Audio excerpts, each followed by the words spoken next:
Assalamualaikum warahmatullahi wabarakatuh. Alhamdulillah nahmaduhu wa nasta'inuhu wa nastaghfiruh wa na'udzu billahi min shururi anfusina wa sayyiati a'malina. Man yahdihillahu fala mudilla lahu wa man yudlil fala hadiya lahu. Asyhadu an la ilaha illallah wahdahu la syarika lahu wa asyhadu anna Muhammadan 'abduhu wa rasuluh. Allahumma shalli 'ala habibina wa syafi'ina wa qurrati a'yunina Muhammadin sallallahu alaihi wasallam wa 'ala alihi wa ashabihi wa man tabi'ahum bi ihsan ila yaumil. أوصيكم ونفسي بتقوى الله فقد فاز المتقون يا أيها الذين آمنوا اتقوا الله حق تقاته ولا تموتن إلا وأنتم مسلمون صدق الله العظيم. Apa kabarnya Bapak Ibu semuanya? Sehat-sehat dan bersemangat, Masya Allah. Bersemangat untuk memperoleh ridha dan ampunan Allah Subhanahu wa Ta'ala. Amin ya rabbal alamin. Mudah-mudahan Bapak Ibu semuanya orang-orang yang senantiasa ikhlas untuk istiqomah di jalan yang lurus, meskipun itu berat, tapi buktinya alhamdulillah Bapak Ibu hadir di sini melaksanakan sholat subuh berjamaah, kemudian mengikuti kajian. Ini bukti mudah-mudahan di hadapan Allah Subhanahu wa Ta'ala. Nanti kita semua saling bersaksi di hadapan Allah. Saya bersaksi bahwa Pak Tri dan Buya dan yang lainnya semuanya yang tidak bisa saya sebutkan satu persatu adalah orang-orang yang senantiasa memenuhi dan berada di jalan yang benar, jalan yang lurus, istiqomah dan senantiasa sabar. Alhamdulillah. Hadirin rahimakumullah, mudah-mudahan juga salawat serta salam telah tercurah pada junjungan alam Nabi besar Muhammad sallallahu alaihi wasallam yang telah menuntun kita dari jalan yang penuh dengan ujian dan cobaan, dari jalan yang penuh dengan kekufuran, kemusyrikan, kejahilian, ke jalan yang penuh dengan syiar Islam seperti hari ini. Amin ya rabbal alamin. Ibu yang dirahmati oleh Allah, alhamdulillah pada subuh ini kita berjumpa kembali untuk melanjutkan kajian tadabbur dan surat Al-Qur'anul Karim pada surat Al-Qalam. Ya, insyaallah kita akan lanjutkan di beberapa ayat. Kita sudah mengkaji beberapa ayat yang pertama, kedua, janji sumpah Allah Subhanahu wa Ta'ala, kemudian apa, untuk apa Allah Subhanahu wa Ta'ala bersumpah. Setelah itu lalu kemudian kita akan masuk pada pembahasan yang lain. Baik, sebelum itu kita tilawah terlebih dahulu. Sudah sampai di surat berapa Pak? 15. Kali ini kita sudah membaca surat Al-Hijr ayat 26 sampai 44. Ayat ini memberikan beberapa kesimpulan kepada kita mengenai pemuliaan Allah Subhanahu wa Ta'ala kepada manusia, yang diceritakan bagaimana proses penciptaannya dibandingkan juga dengan jin. Lalu mereka semua diperintahkan untuk taat dan sujud, tapi ternyata hanya iblis yang tidak bersujud. Lalu kemudian terjadi dialog di sana. Kenapa engkau tidak bersujud, wahai iblis? Qala alam aqul li asjuda li basharin khalaqtahu min salsalin min hamadin masnun. Aku sekali-kali tidak akan sujud kepada manusia yang engkau telah menciptakannya dari tanah liat kering, dari lumpur hitam yang diberi bentuk. Jadi di sini iblis merasa sombong bahwa dirinya diciptakan dari api, sedangkan Nabi Adam, manusia, diciptakan dari tanah liat yang kering, sehingga dia tidak mau bersujud, padahal itu merupakan perintah Allah Subhanahu wa Ta'ala. Dan itulah yang menyebabkan dia dikeluarkan dari surganya Allah Subhanahu wa Ta'ala. Lalu kemudian Allah Subhanahu wa Ta'ala menegaskan bahwa iblis memiliki waktu penangguhan untuk dimasukkan ke dalam neraka sampai dia membawa manusia-manusia yang berhasil dia goda. Lalu Allah tegaskan, qala hadza siratun 'alayya mustaqim. Inilah jalanku yang lurus.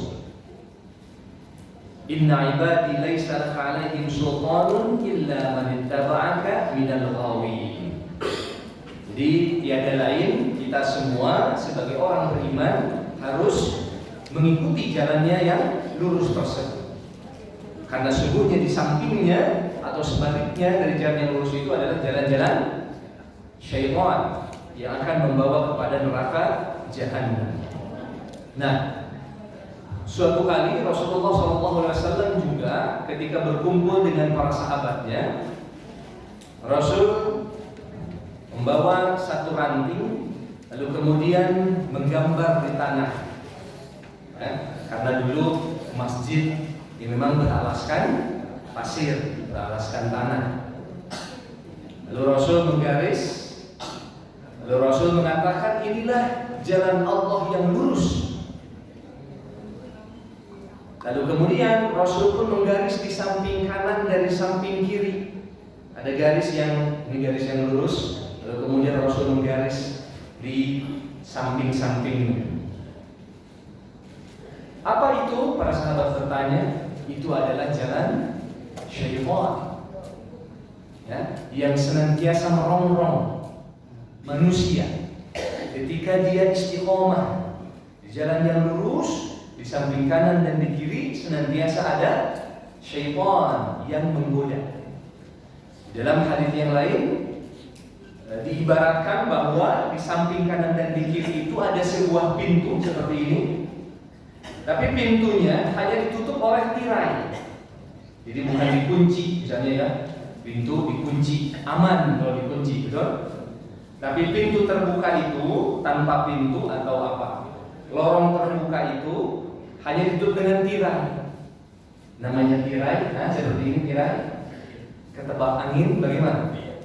Ya terbuka, ya tiup angin, apalagi anginnya kencang, mudah. Atau kita goyangkan sedikit, terbuka.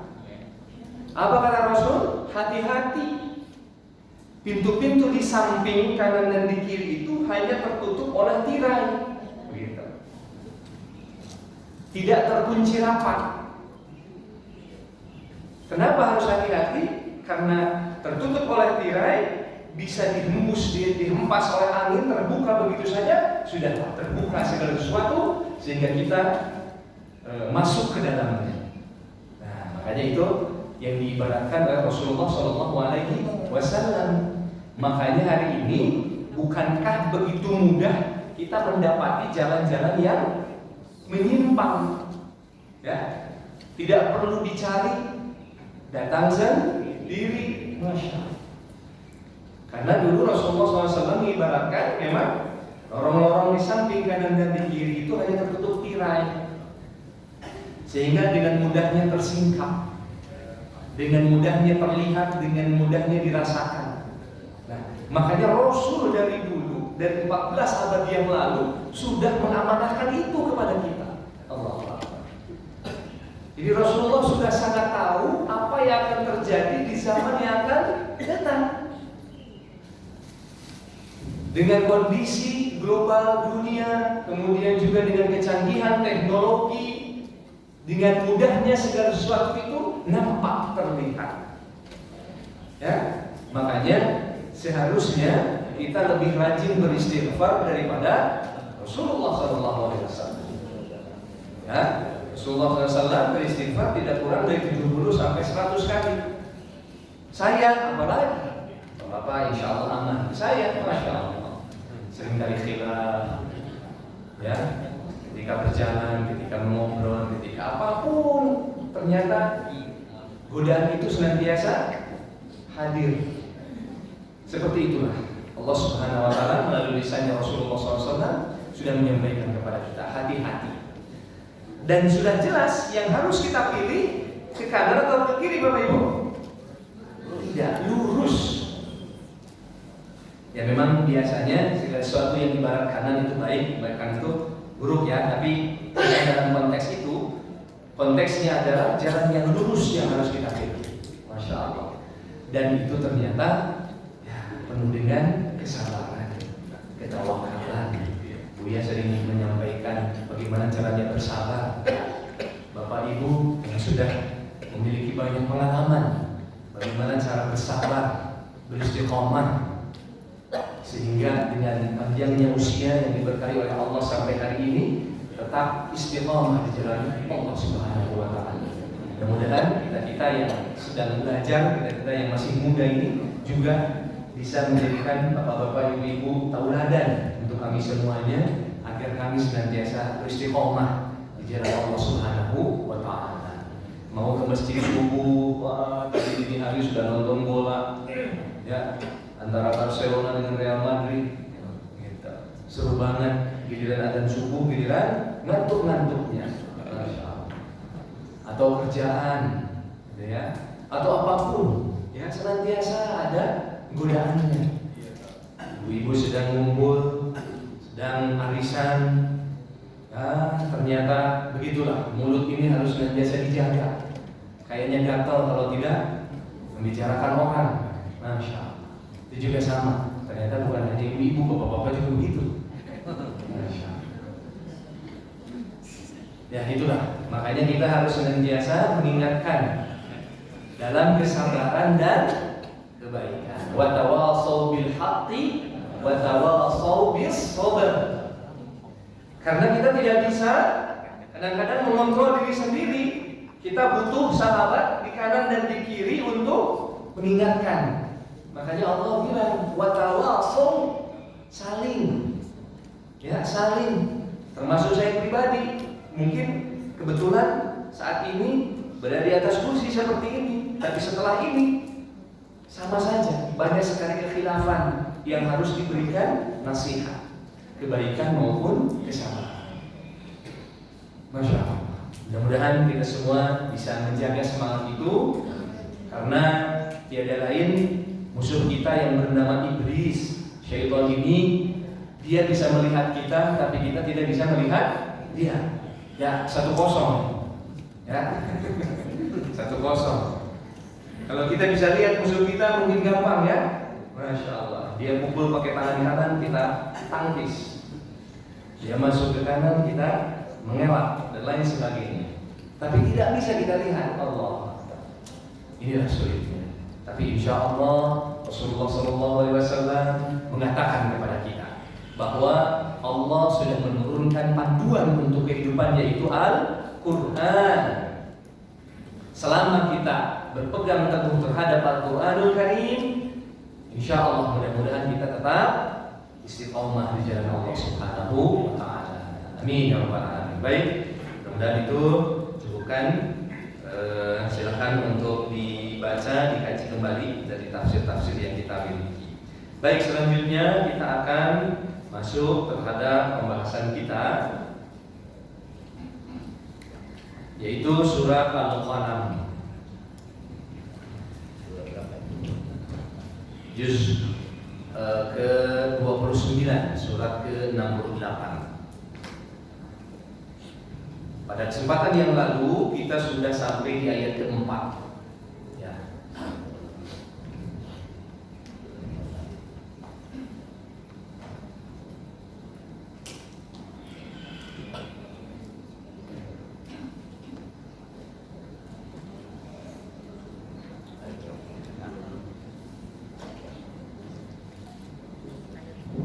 Kita sudah membahas dari ayat 1 sampai 5.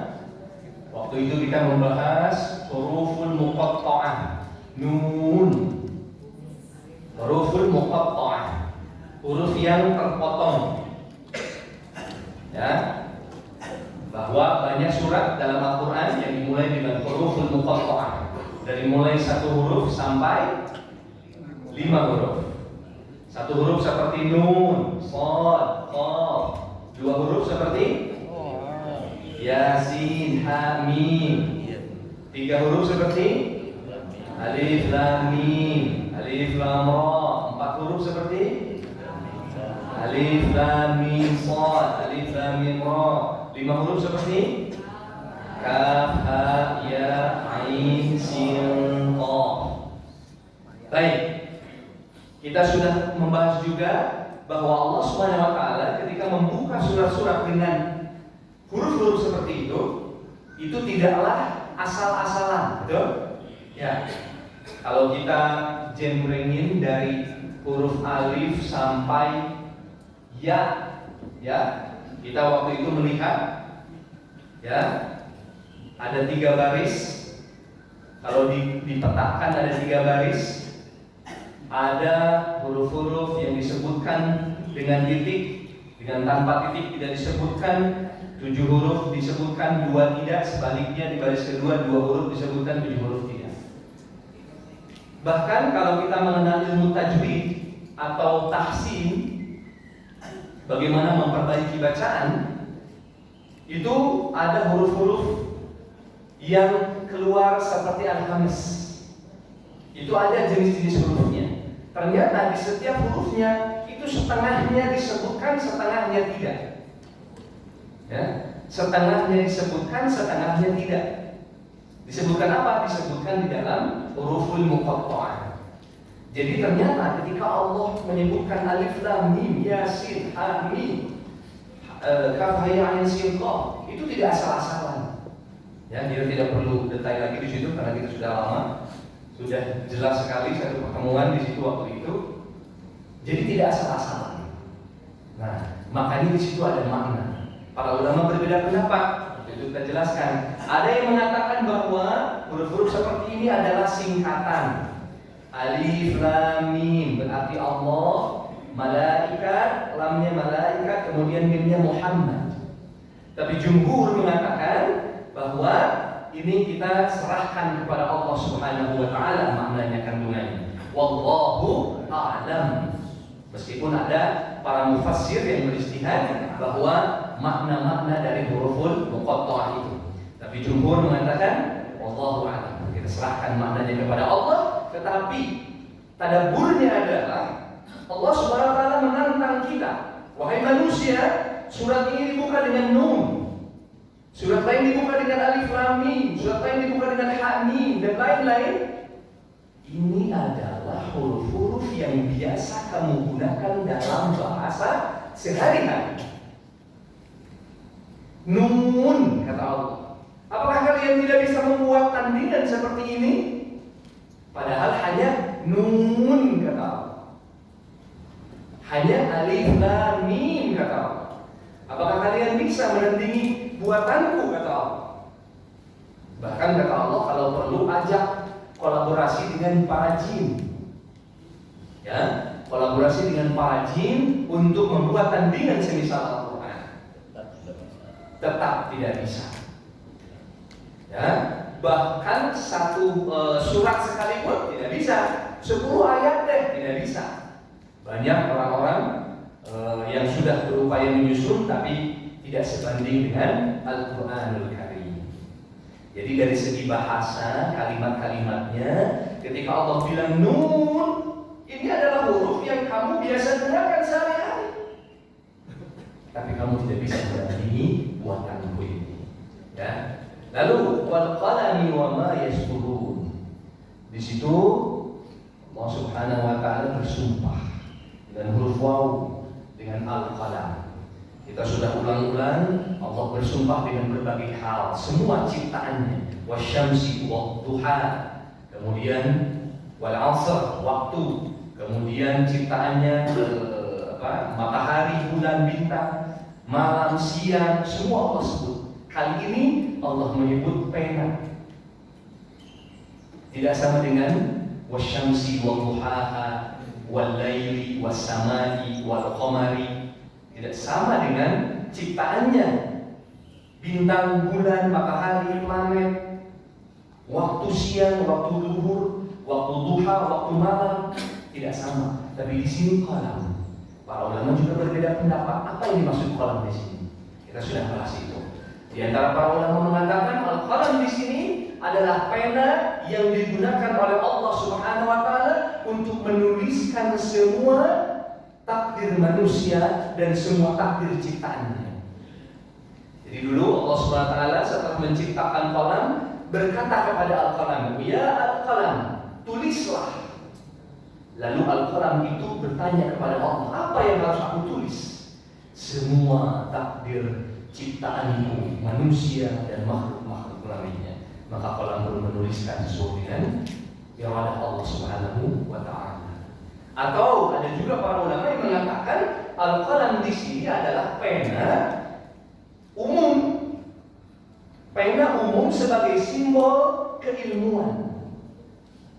Sebagai simbol ilmu. Yang namanya pena ya pasti untuk menulis. Berarti satu simbol keilmuan. Ya. Jadi itu di antara pendapat para ulama yang dimaksud dengan al-qalam di sini. Wa ma yasturun, apa yang dituliskan dengan kolam itu, baik takdir manusia maupun ilmu yang telah ditorehkan. Ya. Nah, ini adalah sumpah Allah Subhanahu wa taala. Lalu kemudian pertanyaannya adalah untuk apa Allah Subhanahu wa taala bersumpah? Nah, di sini kita sudah membahas waktu itu ma anta bi ni'mati rabbika bimajnun wa inna laka la ajrun ghairu mamnun wa innaka la'ala khuluqin 'azim. Nah, di sini kita melihat ternyata Allah Subhanahu wa taala bersumpah dengan pena itu untuk menegaskan sesuatu. Apa itu? Allah Subhanahu wa taala ingin menegaskan Rasulullah sallallahu alaihi wasallam bahwa Muhammad adalah utusan Allah Subhanahu wa taala. Ma anta bi ni'mati rabbika bimajnun. Rasulullah Muhammad sallallahu alaihi wasallam dengan semua nikmat yang dia miliki bukanlah sebagai orang gila. Kenapa Allah perlu menegaskan ini? Karena ketika itu banyak sahabat-sahabat yang dulunya masih kafir. Banyak orang-orang kafir Quraisy, ketika mereka masih kafir, mereka menuduh Rasul sebagai orang gila. Maka Allah di sini menegaskan. Jadi menurut para ulama, surat ini pesan yang paling utamanya adalah untuk membela Rasulullah Shallallahu Alaihi Wasallam. Kenapa? Karena ketika itu tersebar hoax, tersebar fitnah, tersebar gosip bahwa Rasulullah adalah orang gila.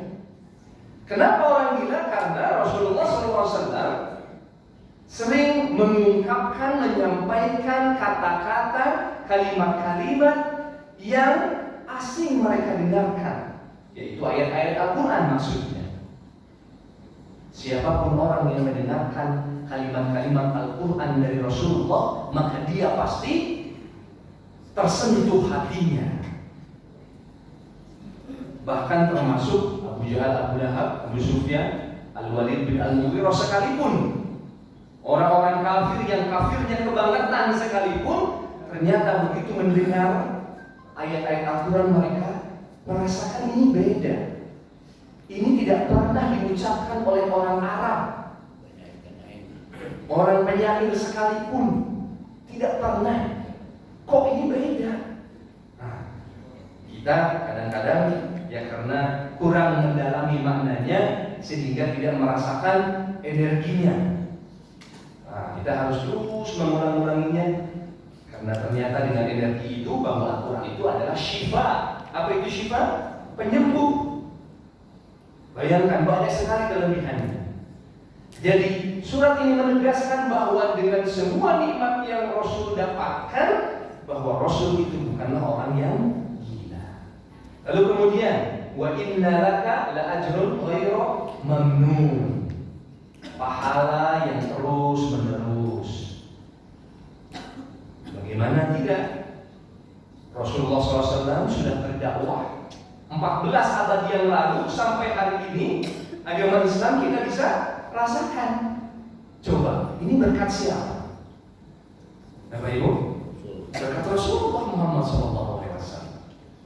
Bayangkan beliau berdakwah 23 tahun dengan darah dan pengorbanan untuk siapa? Untuk kita, untuk umatnya. Masya Allah. Rasul rela selama 63 tahun, padahal sudah tua renta, tapi Rasul harus berperang, mengangkat senjata, mengangkat pedang. Untuk siapa? Untuk kita. Makanya dengan kemuliaan yang telah Rasul lakukan, lalu kita rasakan, kita bersolawat, kita panjatkan kepada Rasulullah SAW. Dalam azan dikumandang asyhadu an la ilaha illallah, asyhadu anna Muhammadan Rasulullah.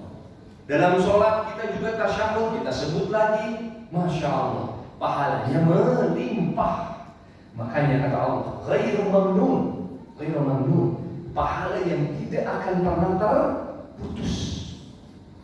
Ya, saya mungkin suatu saat akan terputus pahalanya kalau tidak menyiapkan anak saya menjadi anak yang saleh, mendoakan saya, atau dengan dua amalan lainnya. Tapi Rasulullah SAW tidak akan terputus. Masya Allah. Ya, ini jaminan dari Allah Subhanahu Wa Taala. Lalu kemudian selanjutnya, selain itu Rasulullah SAW memiliki akhlak yang mulia, akhlak yang tinggi. Kita sudah jelaskan juga pada kesempatan yang lalu. Dari mulai bagaimana Rasul sebagai seorang suami, Rasulullah SAW memuliakan dan menyayangi istrinya. Maka Rasul berani mengatakan, sebaik-baiknya seorang lelaki adalah yang paling baik terhadap keluarganya. Masya Allah. Rasul mencontohkan kepada kita sebagai para suami untuk sayang kepada istri, sehingga tidak ada ceritanya KDRT, tidak ada ceritanya cuek-cuekin, tidak ada ceritanya yang tidak baik, karena Rasul mencontohkan sangat romantis. Wah, kalau kita bahas romantisnya Rasul kepada istrinya, wah, meleleh-leleh kita nanti. Ya, itu Rasul sebagai seorang suami, Rasul sebagai ayah, sebagai seorang kakek. Bagaimana Rasul sangat menyayangi anak-anak dan cucunya. Sampai-sampai ketika Rasul sholat, ketika Hasan Hussein naik kepada Rasulullah SAW, Rasulullah tidak lantas bangkit dari sujudnya, ya, menunggu dia sampai turun. Bayangkan bagaimana sahabatnya Rasul. Saya bagaimana? Ya Allah, bagi sujud digoda begitu aja, diinjak-injak dan sebagainya. Masya Allah. Kadang-kadang hati ini, tapi Rasulullah SAW, Allah pantas di sini la'ala khuluqin azim. Ada huruf inna di sini sebelumnya kan, wa innaka. Ini taukid. La, ini juga taukid. Pasti ala, di atas bahkan. Khuluqin azim, di atas akhlak yang mulia. Jadi tidak ada yang bisa menyaingi akhlak Rasulullah SAW. Banyak para ulama yang menulis ensiklopedia akhlak Rasul. Bukunya, kitabnya sampai 1 meter panjangnya, berjilid-jilid, berhalaman-halaman. Saking setiap langkah dan gerakannya itu pasti akhlak mulia. Itu sebagai seorang suami, sebagai seorang tetangga, Rasul tidak pernah menyakiti. Bahkan kepada non-muslim sekalipun, ya, ada wanita Yahudi setiap malam melempar kotoran di jalanan agar Rasul ketika lewat merasakan hal yang tidak diinginkan, bahkan terluka. Tapi ketika dia sakit, Rasul apa yang dilakukan? Rasul kunjungi. Coba bayangkan di mana hati kita dibanding Rasulullah SAW. Allahu Akbar. Hati saya ketika melihat hal itu, ya Allah, saya laporin ke Pak RT, kalau perlu. Kalau perlu dimanain gitu ya. Tapi Rasulullah, meskipun itu terjadi, ketika dia sakit, perempuan itu sakit, Rasul kunjungi untuk menjenguk dia. Allahu Akbar. Itu kepada tetangga. Kepada musuh juga sama. Bagaimana Rasul memperlakukan musuh-musuhnya yang dulu ingin membunuhnya, Tapi ketika Fathu Makkah, ketika Rasul kembali ke Makkah dengan 10.000 kaum muslimin, musuh-musuh Rasul sudah tidak bisa apa-apa. Ya, tidak bisa apa-apa. Ibarat didatangi oleh orang 10.000 orang ke satu kota, semua musuh Rasul di Makkah berlarian, lari kocar-kacir, takut kepada Rasul, pasti akan dibunuh. Mengapa mereka memperkirakan begitu? Karena dulu ketika Rasul di Makkah, mereka pun mengusir dan ingin membunuh Rasulullah SAW. Tetapi apa yang terjadi ketika Rasul sudah memasuki kota Makkah? Allahu Akbar. Rasul bilang, barang siapa yang memasuki rumah Abu Sufyan, maka dia aman. Lalu ketika Rasul berjalan, ternyata ada musuh-musuh Rasul berdiri ketakutan, kayak tikus kecebur. Dulunya dia lantang mengangkatkan pedang dengan baju dan kedudukannya, mencaci maki Rasul. Tapi ketika itu datang 10.000 kaum muslimin, dia tidak bisa apa-apa. Habis sudah habis nasib kita, habis kepala kita. Mereka sudah pasrah. Tapi ketika Rasul menghampiri mereka, wahai musuh-musuhku, kira-kira apa yang ingin saya lakukan kepada kamu? Nanti dalamnya pasti kamu akan menghabisi kami. Tapi apa yang kata Rasulullah katakan? Saya ingin bersikap seperti Yusuf kepada saudara-saudaranya. Bagaimana? Nabi Yusuf ketika diceburkan ke dalam sumur oleh saudara-saudaranya, tapi ketika besar menjadi seorang mulia, ternyata saudara-saudaranya meminta pertolongan. Apa yang Nabi Yusuf lakukan? Tidak memusuhi mereka, tidak memarahi mereka. Sehingga Rasul pun mengatakan, aku ingin seperti Yusuf kepada saudara-saudaranya. Akhirnya Rasul pun memaafkan mereka. Masya Allah, bayangkan, kepada musuh. Tadi masih mending ya, kepada keluarga, kepada tetangga. Ini kepada musuh. Kepada musuh pun demikian. Ya, itulah Rasulullah SAW berada di atas akhlak yang mulia. Nah, untuk inilah Allah Subhanahu wa Ta'ala bersumpah dengan Al-Qalam. Jadi maksud Allah Subhanahu wa Ta'ala bersumpah dengan Al-Qalam yaitu untuk menegaskan bahwa yang pertama, Rasulullah SAW bukanlah orang gila. Yang kedua, bahwa Rasulullah SAW memiliki pahala yang akan terus mengalir kepadanya. Yang ketiga, bahwa Rasulullah SAW berada di atas akhlak yang mulia, akhlak yang agung. Nah, kita masuk ke ayat kelima. Fasatubsiru wa yubsirun. Fasatubsiru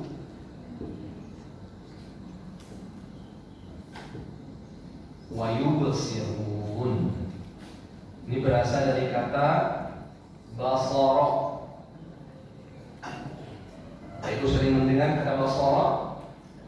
Ya, basar innahu sami'an basira. Sungguhnya Allah SWT Maha mendengar dan Maha melihat. Nah, fasatubsiru wa yubsirun. Baik, tadi saya katakan bahwa surat ini Allah Subhanahu wa Ta'ala buka dengan huruf nun dan Allah bersumpah demi pena. Untuk apa Allah bersumpah demi pena? Untuk menjamin tiga hal ini. Untuk membela Rasulullah SAW, sehingga jangan sampai ada orang yang masih ragu kepada Rasul. Nah, lalu kemudian Allah bilang, fasatubsiru, maka engkau wahai Muhammad pasti akan melihat, wa yubsirun, dan mereka pun pasti akan melihat. Nah, Alhamdulillah Bapak Ibu semuanya, ternyata di ayat ini ayat yang penuh dalam sekali maknanya. Jadi setelah kondisinya mereka menentang Rasul, lalu Allah menjamin kemuliaan Rasul, Allah bilang, wahai Muhammad, suatu saat nanti engkau akan melihat, mereka pun akan melihat. Melihat apa? Pertanyaannya. Nah, kan begitu. Sebelum ke melihat apa, di sini cukup unik nih. Bapak Ibu, kata melihat dalam Al-Quran biasanya tidak hanya menggunakan kata basoro. Ada juga kata ro'a, melihat. Ada juga kata nazara. Ada juga kata syahida. Nah, ini adalah kata-kata yang Allah gunakan dalam Al-Quran yang maknanya sama dengan melihat. Ada ro'a, ada nazara, ada syahida. Tetapi ternyata inilah uniknya Al-Quranul Karim. Setiap kata memiliki makna tersendiri. Mengapa Allah Subhanahu wa taala mengatakan fasatubsiru? Allah tidak bilang fasataro wa yaraun. Allah tidak bilang fasatanzur wa sayanzurun. Allah juga tidak bilang fasatashhad wa yashhadun. Tidak. Tapi Allah hanya bilang fasatubsiru wa yubsiru. Nah, menurut para ulama, ro'a itu memang melihat. Tapi melihatnya lebih ke melihat yang mendasar, melihat biasa. Ya, melihat, saya melihat dengan mata, begitu ya, melihat. Tapi juga terkadang bukan hanya melihat dengan mata, tapi melihat dalam mimpi. Sehingga kisah Nabi Ibrahim dan kisah Nabi Yusuf itu menggunakan kata ro'a. Nabi Yusuf mengatakan, inni ro'aitu ahada asyara kaukaban wasyamsa wal qamar. Wahai ayahku, inni ro'aitu, tadi malam aku bermimpi. Mimpi apa? Aku melihat. Nah, inni ro'aitu menggunakan ro'a. Aku melihat ahada asyara kaukaban, 11 bintang, wasyamsa wal qamar, matahari dan bulan bersujud kepada. Nah, atau Nabi Ibrahim mengatakan, inni ara fil manami anni adbahuk. Sesungguhnya aku melihat dalam mimpiku, aku menyembelih engkau, wahai anakku. Nah, ini ro'a, melihat dengan mata sendiri atau melihat mimpi, melihat yang basic, yang mendasar seperti itu. Beda lagi dengan nazara. Ketika Allah menggunakan kata nazara, melihat di dalam Al-Quran, biasanya Allah gunakan kata nazara untuk sesuatu yang membutuhkan perenungan. Untuk yang membutuhkan perenungan. Misalnya, tadi yang kita baca, afalam yanzuru afalam yanzuruna ilal ibili kaifa khuliqat. Apakah kalian tidak melihat? Nah, seperti itu. Nazara, berasal dari kata nazara. Apakah kalian tidak melihat bagaimana unta diciptakan? Maksudnya melihat bagaimana itu? Melihat dengan perenungan, pentadaburan. Itu nazara. Jadi merenung. Renungan, ya. Kalau ini melihat biasa, meskipun ada melihat mimpi tadi, melihat biasa. Nazara merenungkan. Jadi bukan hanya melihat. Apakah kita hanya disuruh melihat bagaimana unta-unta berkeliaran? Tidak. Ilal ibli kaifa khuliqat wa ilas samai kaifa rufi'at. Dan langit bagaimana ditinggikan. Wa ilal jibali kaifa nusibat, dan bagaimana gunung-gunung ditancapkan. Wa ilal ardi kaifa sutihat, dan bagaimana bumi dihamparkan. Kita disuruh melihat oleh Allah. Melihat apa? Melihat begini doang. Melihat begitu doang. Ya? Tidak. Tapi apa? Harus merenung. Makanya kenapa Allah tidak menggunakan ro'a di sini? Ya? Begitu, ya? Harus merenung. Atau Allah menggunakan kata syahidah. Dalam ayat yang lain, faman syahida minkumus syahra falyasum. Barang siapa yang melihat, menyaksikan, hadir dalam bulan untuk memasuki bulan Ramadan, maka puasa. Jadi makna syahida itu melihat bulan, menyaksikan, lalu kemudian dia akan mengalaminya, gitu ya. Dan dia hadir di sana, menyaksikan, dia hadir di sana.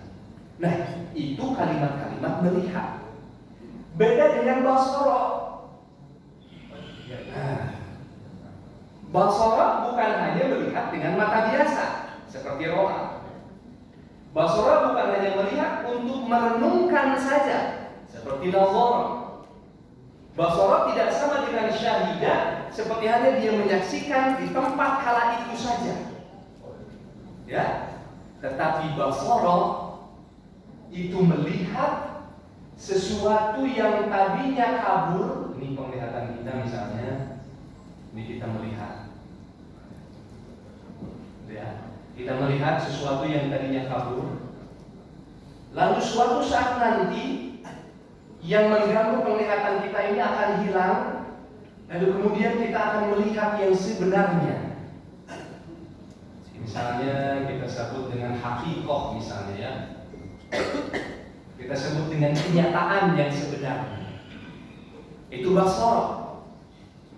Jadi kita mendapati sesuatu, ada penghalang yang melihat kita, lalu setelahnya kita bisa jelas dengan melihat. Lalu kemudian kita merasakan sendiri. Nah, jadi inilah rahasia kenapa Allah menggunakan kata basara di sini, bukan ro'a, bukan nazar, bukan syahidah. Bukan hanya melihat dengan mata kepala sendiri, bukan hanya untuk direnungkan apa yang harus saya lihat. Fasa tubsiru maka akan melihat. Bukan hanya direnungkan, bukan hanya kita hadir di situ, bukan. Tapi basara melihat yang harus kita lakukan. Meskipun ada sesuatu di hadapan kita, suatu saat akan terlihat kenyataannya bagaimana dan kita merasakan bagaimana kenyataan itu. Itu basara. Nah, lalu apa yang dimaksud? Engkau akan melihat. Ini ada kata tak. Di sini berarti kamu, wahai Rasulullah. Di sini ada kata ya, ada waw nun, berarti mereka. Kamu akan melihat, mereka juga akan melihat. Ini sebetulnya pernyataan Allah yang sangat tegas. Bapak Ibu, sering nggak kadang-kadang kita mengucapkan begini, lihatin aja ntar, gitu ya. Ya, kalau ada apa-apa misalnya, yuk kita dongkol minta ampun, lihatin aja ntar, lihatin aja ntar, gitu ya. Bapak Ibu sih enggak kayaknya ya, saya nggak suka begitu ya. Orang-orang ini orang-orang. Lihatin aja ntar, kualat itu nggak akan lama itu. Wah, kita kayak tahu ya, bulan depan lihatin aja itu ntar.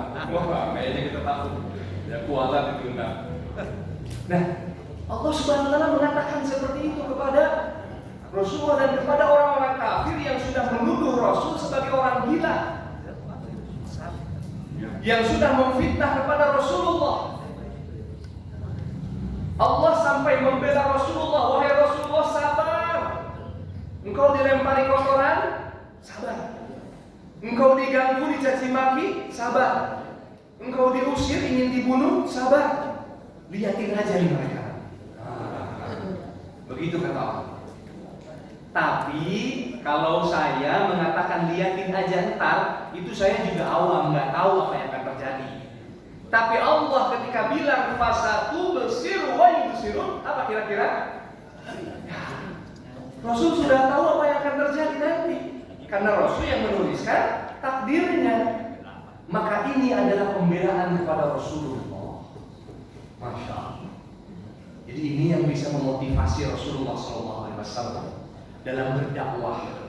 Sabar, mau diapakan engkau sampai diusir ingin dibunuh, sabar. Rasulullah ketika hijrah, tebak. Di unta atau di kuda ya? Kadang-kadang di kuda, kadang-kadang di unta, kadang-kadang berjalan. Suraqah dari belakang Muhammad mengangkatkan pedang. menemukan Muhammad, karena orang kafir mengatakan siapa yang mendapatkan Nabi Muhammad maka dia akan mendapatkan balasan upeti. Ya, saya kurang hafal, lupa apa balasannya waktu itu. Mungkin betul 100 ekor unta atau lebih bahkan. Sehingga dia dengan pedenya mengatakan Muhammad, mengangkatkan pedang. Ketika sudah dekat ternyata terperosok. Yang tadinya dia berteriak lantang, dia terperosok, udahnya terperosok di hadapan Rasulullah. Lalu kemudian dia katakan, apa yang akan kau lakukan wahai Rasulullah? Rasulullah hanya mengatakan Allah. Dia langsung bergetar. Lalu dia runtuh seketika. Ya. Itulah Rasulullah SAW yang berdakwah demi umatnya. Sabar. Lalu setelah Suraqah tumbang, apakah Rasul? Kurang ajar loh. Apa yang tadi kau bilang? Apa? Ulangi 10 kali. Kalau perlu kita update status nih lihat ini yang tadi ngejar saya, begitu. Kalau saya itu masalah. Masya Allah. Seperti itu, tapi Rasulullah SAW Allah tidak seperti itu. La ala khuluqin azim, tidak ada yang bisa menjadi akhlaknya Rasulullah SAW. Makanya Siti Aisyah ketika ditanya, wahai Siti Aisyah, bagaimana keseharian Rasul di rumah? Apa yang dikatakan Siti Aisyah? Karena khuluquhu Al-Quran. Sesungguhnya akhlaknya adalah Al-Quran. Apakah itu hanya omongan belaka? Tidak. 6.236 ayat sudah dilakukan selama Rasul hidup. Itulah mengapa Rasul dikatakan karena khuluquhu Al-Quran. Akhlaknya adalah Al-Quran. Tidak hanya omong doang, tetapi sebanyak 6.236 ayat sudah diimplementasikan dalam kehidupannya sehari-hari. Allahu Akbar. Kita baru ngomong doang ini. Tapi Rasul luar biasa, sudah melaksanakan semuanya tanpa terkecuali. Ya, makanya kita diperintahkan bersolawat, terus bersolawat. Kata panjatkan untuk Rasulullah SAW, karena begitu mulianya Rasulullah SAW, yang suatu saat nanti beliau akan menunggu kita di haud, di telaga. Ketika kita sudah kepanasan, tidak ada yang menolong, kita kehausan, sehaus-hausnya. Kemudian Rasulullah memberikan air dengan tangannya sendiri. Masya Allah. Rasul pun ternyata mengenali kita. Kita yang hidup 14 abad yang lalu, yang akan datang setelah Rasulullah SAW, ternyata Rasul mengenali kita. Memanggil kita, mengambil air dengan tangannya dan menyuruh kita untuk meminumnya. Allah Akbar. Ya, itulah berkat sholawat yang senantiasa kita panjatkan kepada Rasulullah SAW. Para sahabat pernah bertanya, memangnya Rasul butuh terhadap sholawat kita? Kok kita harus bersolawat? Kita butuh. Nah, kita yang butuh. Masya Allah. Rasul tidak sama sekali butuh berkurang maupun bertambah, tidak. Tapi ini sebagai ketundukan kepatuhan kita kepada Rasulullah SAW, sehingga kita memanjatkan sholawat. Jadi basahilah mulut kita senantiasa untuk bersolawat kepada Rasulullah SAW. Tidak hanya di hari Jumat, meskipun itu sunnah, begitu juga di hari-hari yang lain. Baik, nah jadi ayat ini menegaskan kepada Rasul, wahai Rasulullah, bersabar dengan semua ujian dan cobaan.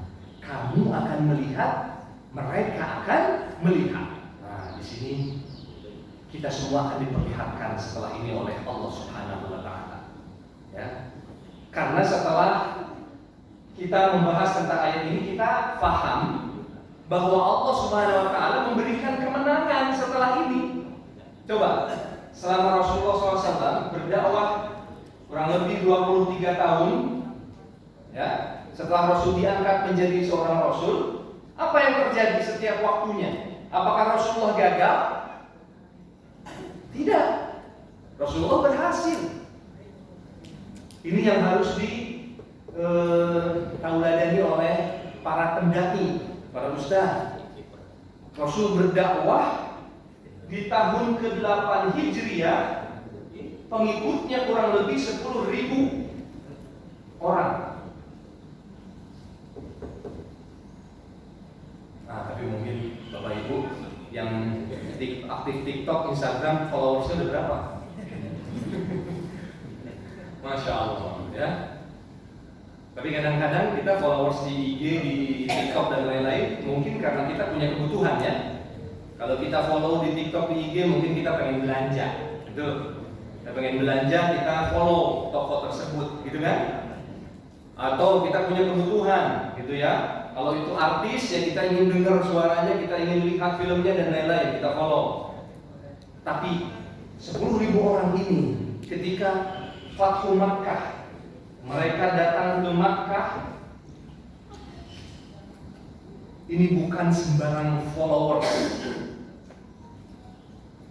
Ini adalah followers yang berani mati untuk membela Rasulullah SAW. Coba kita lihat di perang Uhud. Apa yang terjadi di perang Uhud? Ketika kaum muslimin hampir menang, tapi ternyata mereka lupa terhadap pesan Rasul untuk tetap konsisten di posisinya. Tapi mereka melihat ghanimah, kemudian mereka lupa. Mereka akhirnya turun.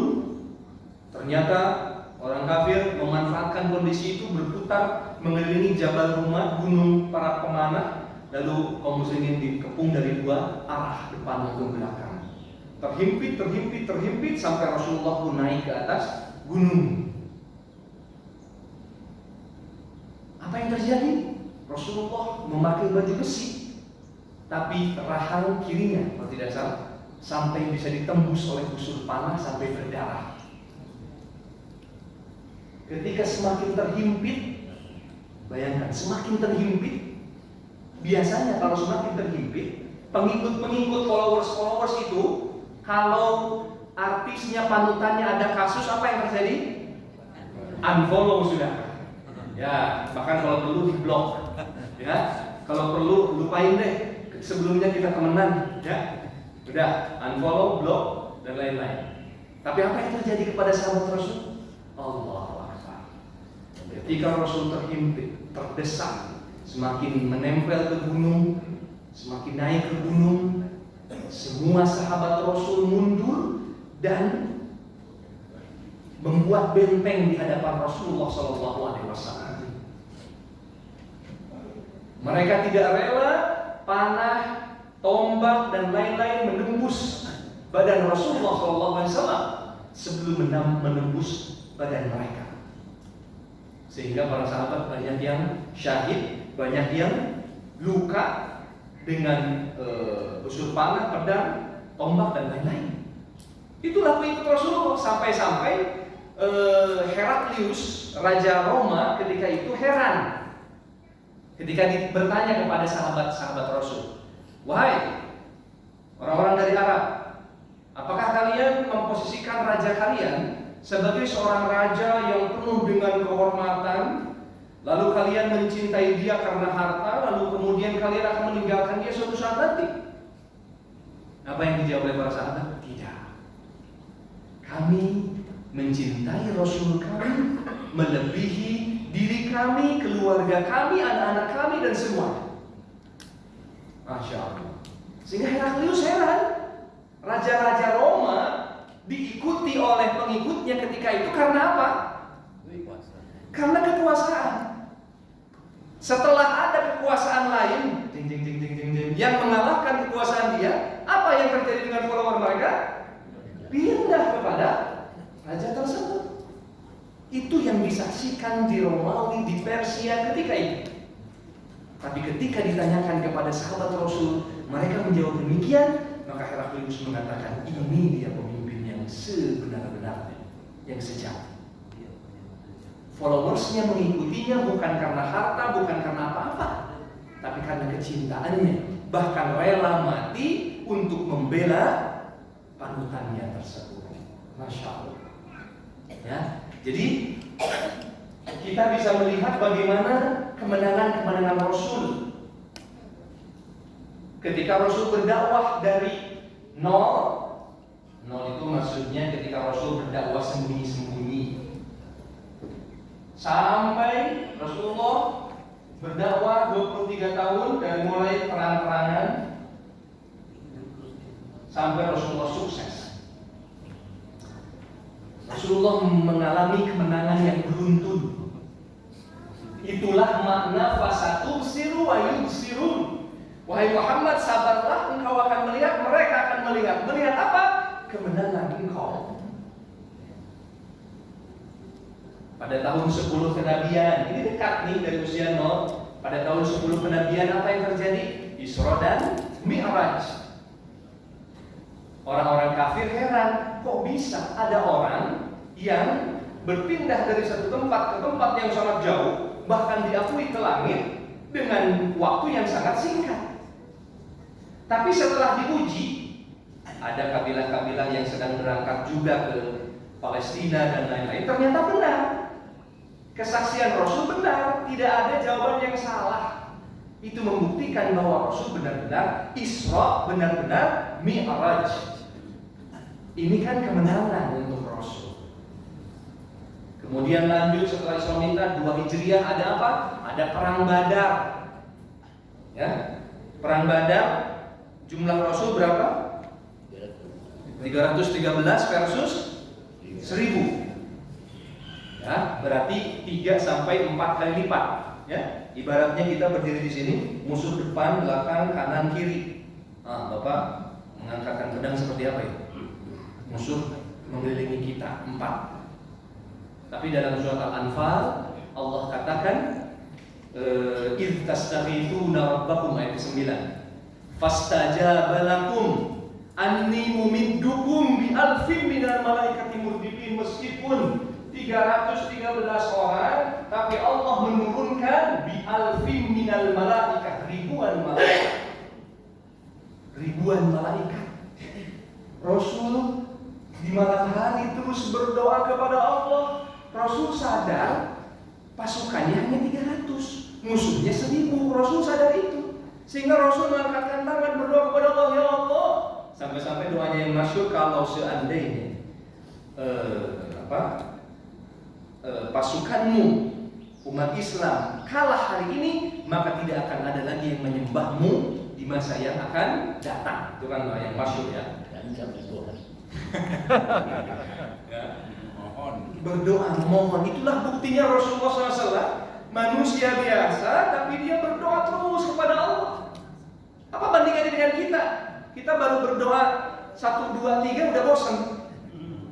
Saya ini mas saya. Kayaknya udah cukup.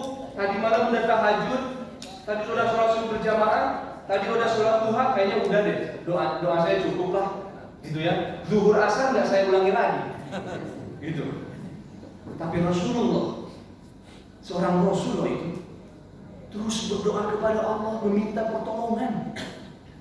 Sampai-sampai saking suasana genting ketika itu, subuh menuju pagi ini seperti sekarang ini, bahkan mungkin lebih subuh lagi. Allah menurunkan hujan. Ini masih dalam surat Al-Anfal ayat 7, 8, 9 sampai 11 kalau tidak salah. Menurunkan hujan. Ketika mereka terlelap ngantuk. Jadi kaum muslimin bersiap berperang, tapi mereka karena capek akhirnya ngantuk mereka dan tidur. Tiba-tiba Allah mengirimkan hujan rintik-rintik. Di situ Allah katakan yang pertama liyutahhirakum, untuk mensucikan mereka. Wa yudhiba ankum rijzasy syaitan, untuk melepaskan godaan-godaan syaitan. Waliyarbita qulubikum, dan untuk mensucikan, menjernihkan hati kalian. Wa yutsabbita bihil aqdam, dan untuk menegaskan langkah kalian. Jadi ada 4 tujuan Allah menurunkan hujan, membangunkan kaum muslimin yang siap berperang tapi ngantuk, ketiduran. Allah Akbar ya. Jadi ibarat kita lagi ngantuk, disiram air, apa yang terjadi? Udah istirahat nih, kemarin masalah banyak banget, ya. Kita berhasil tidur, lalu kemudian kita mandi, apa yang terjadi? Segar. Itulah yang terjadi. Semangat itulah yang terjadi ketika mau perang Badar. Sedangkan musuh 1000 orang berjalan jauh dari Makkah, sumur-sumur di sekitar Badar ditutup oleh Rasul, sehingga mereka kehabisan air. Jadi itu kontras. Yang satu pasukan Rasulullah berhasil tidur dan dibangunkan dengan hujan sehingga semangat. Yang satu lagi pasukan sudah berjalan jauh, ternyata persediaan air menipis. Nah, itulah terjadilah perang. Allah SWT menurunkan malaikat sehingga 313 serasa ribuan. Maka ini kesaksian. Kalau Bapak Ibu tidak percaya, buka kitab Ar-Rahiqul Maktum karangan As-Safiyyur Rahman Al-Barakfuri. Beliau menghadirkan testimoni dari musuh-musuh Rasul, lalu kemudian dia suatu saat nanti masuk Islam. Dia bersaksi ketika perang Badar, dia seolah-olah melihat kaum muslimin terus bertambah dengan memakai pakaian putih. Allah, terus bertambah tidak berhenti, katanya begitu. Mereka memberikan kesaksian, memberikan testimoni demikian. Jadi itulah kemenangan-kemenangan Rasul itu pada tahun 2 Hijriah. Kemudian lainnya pada tahun 6 Hijriah Rasulullah perjanjian Hudaybiyah. Kemudian pada tahun 7 Hijriah perang Khaybar. Pada tahun 8 Hijriah terjadi Fathu Makkah. Itulah yang terjadi pada Rasulullah. Artinya apa? Artinya sampai usia 23 tahun benar-benar semua orang termasuk Rasul melihat. Ya, tadi saya bilang sesuatu terhalangi, ini namanya basoro. Tapi setelah penghalangan itu hilang, dia bisa melihat yang sebenarnya dan merasakan sendiri. Jadi semua orang benar-benar merasakan janji Allah, bahwa janji Allah itu benar. Fasatu besiru wa yubsiru bi ayyikumul maftun. Semua orang akan melihat siapa sebetulnya yang difitnah. Inna rabbaka huwa a'lamu biman dhalla an sabilihi wa huwa a'lamu bil muhtadin. Sesungguhnya Tuhanmu yang lebih mengetahui siapa orang yang disesatkan, siapa orang yang dibantu untuk menempuh jalan yang lurus atau mendapatkan hidayah. Nah, fala tuti'il mukadzibin. Lalu Allah SWT mengatakan, janganlah engkau taat dan patuh terhadap orang-orang yang berdusta. Nah, ini agak panjang nih, agak nanggung ya. Fala tuti'il mukadzibin ayat ke-8 sampai ayat ke-14. Ya. Itu adalah cerita atau apa cerita? Penegasan Allah Subhanahu wa taala yang disampaikan kepada Rasul tentang seseorang. Siapakah seseorang itu? Nah, kita bahas di kesempatan yang akan datang. Ya, Masya Allah. Jadi silakan Bapak Ibu baca, bahwa mungkin bisa jadi penuh dengan penasaran bahwa di sini Allah Subhanahu wa taala sampai membahas berayat-ayat seperti ini. Tadi saya sampaikan dari ayat ke-8 sampai ayat ke-14. Ini Allah Subhanahu wa taala menurut para ulama mufassir menerangkan asbabun nuzulnya, menerangkan salah satu orang musuh Islam. Siapa itu?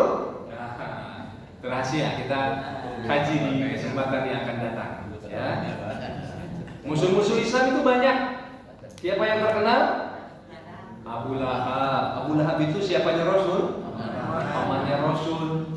Paman tapi memusuhi Rasulullah SAW. Bagaimana rasanya Bapak Ibu dimusuhi oleh paman? Ya, paman memusuhi kita sendiri. Apa yang kita rasakan? Ya, Abu Jahal, ya, Tapi bagaimana riwayat akhir kehidupan mereka? Apa yang terjadi dengan Abu Jahal, Abu Lahab? Abu Lahab mati karena penyakit. Ada yang bilang bisul atau apa, penyakit kulit, bernanah, bau. Sampai-sampai dia meninggal di, Bapak Ibu punya apa? Tongkat panjang. Masyarakat tidak mau mendekat ke jasadnya, lalu kemudian jasadnya digulingkan, tuing gitu. Gulutuk-gulutuk kuda gitu. Lalu kemudian ditimbun oleh batu sambil dilemparin. Bayangkan, itu padahal dulu orang yang sangat terhormat di Quraisy. Ya, memiliki kekayaan, kedudukan yang sangat tinggi dan tapi memusuhi Rasulullah SAW. Begitu juga Abu Jahal. Abu Jahal siapa gimana Pak? Bukan paman. Bukan. Abu Jahal bukan paman, tetapi dia memiliki kerabatan tapi jauh. Ya. Abu Jahal meninggal dalam keadaan bagaimana? Dalam perang Badar tadi ya. Dalam perang Badar. Dibunuh diantaranya oleh pemuda. Allah bin Mas'ud kalau tidak salah. Ya. Ketika itu Abu Jahal sudah terlentang, banyak luka, lalu kemudian dipenggal kepalanya oleh dia, lalu kemudian dihadirkan kepada Rasulullah. Apa kata Rasul? Alhamdulillah, Allahu Akbar, telah mati Fir'aun zaman ini. Kata Rasul. Telah mati Fir'aunnya zaman ini. Kata Rasul, Masya Allah. Ya, Abu Jahal dengan perilakunya demikian rupa diibaratkan sebagai Fir'aunnya zaman ini, zaman Rasul ketika itu. Ya, sampai diibaratkan begitu karena memusuhi Rasulullah SAW. Tapi ternyata ayat ini bukan untuk Abu Jahal dan Abu Lahab. Masya Allah. Baik, nanti kita akan bahas. Mungkin cukup demikian. Nanti rahimakumullah. Kita cukupkan, silakan. Ya, sebelum ditutup, jika ada yang ingin didiskusikan.